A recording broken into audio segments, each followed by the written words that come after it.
People keep speculating about this would-have-been assassin who tried to kill Trump. And they're asking, what group was he with? Was he left, right, blue, red, whatever?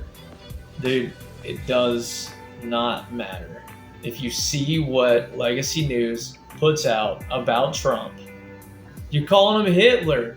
You're calling him a dictator. You're calling for his head. You're calling for a bullet in him. You're calling for blowing up the White House when he was in office. I wonder why somebody took up a gun.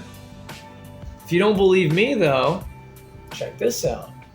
Donald Trump and the MAGA Republicans represent an extremism that threatens the very foundations of our republic. If reelected, he will be a dictator on day one. MAGA Republicans do not respect the Constitution. And I will quote, terminate the United States Constitution. Authoritarianism and totalitarianism. A person who's telling them, I'm going to be a dictator. Well, Hitler was duly elected. That's right. Right? Autocracy and dictatorship. The dehumanizing rhetoric of Adolf Hitler. Who I got to vote for to keep Hitler out the White House. There has never been an individual who is a greater threat to our republic than Donald Trump. He's an existential threat to democracy. I own it all. I am a dictator. Like acts committed by a dictator, or even says he will be one. I mean, that is Nazi imagery. So dictatorial, authoritarian tendencies. He wants to build camps for millions of people. He will be a dictator on day one. The term vermin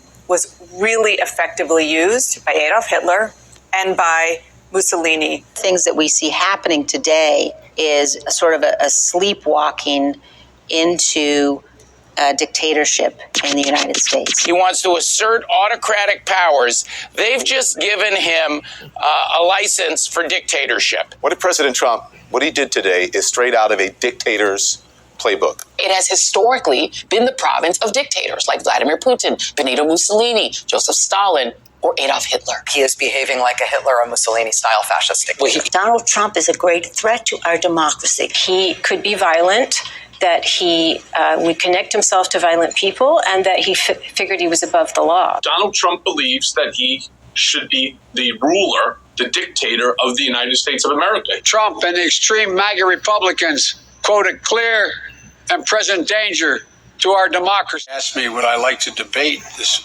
gentleman.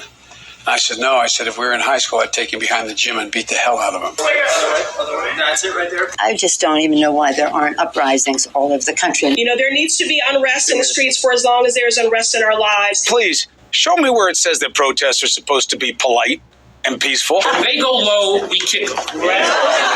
I'd like to punch him in the face. The biggest terror threat in this country is white men. I told Jeb Bush after that debate that I thought he should have punched him in the face. When was the last time an actor assassinated a president? They're still going to have to go out and put a bullet in Donald Trump. Dressed to look like President Donald Trump gets stabbed to death. I have thought an awful lot about blowing up the White House. I will go and take Trump out tonight.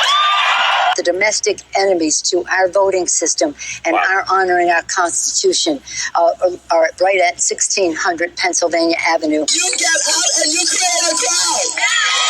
And you push back on them. You cannot be civil with a political party that wants to destroy what you stand for.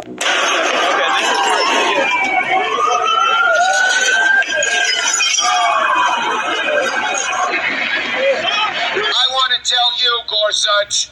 I want to tell you, Kavanaugh, you have released the whirlwind. The man arrested outside a Supreme Court Justice Brett Kavanaugh's home now faces attempted murder charges. These are live images, folks, at the doors of the Supreme Court. On the incident that left Senator Rand Paul with 6 broken ribs. This might be one of my favorite stories. St. John's Church, known as the Church of the Presidents. It, too, was targeted. 66-year-old James T. Hodgkinson, who had opened fire on the players, apparently deliberately targeting the GOP. 6 people injured, including Congressman Steve Scalise. Suspect, now dead, had a long and public history of anti-Trump and anti-Republican rhetoric. I think Trump has a great deal of responsibility here. Yeah. I don't know, man. I don't know why he did it. I don't know who would ever think of doing something like that.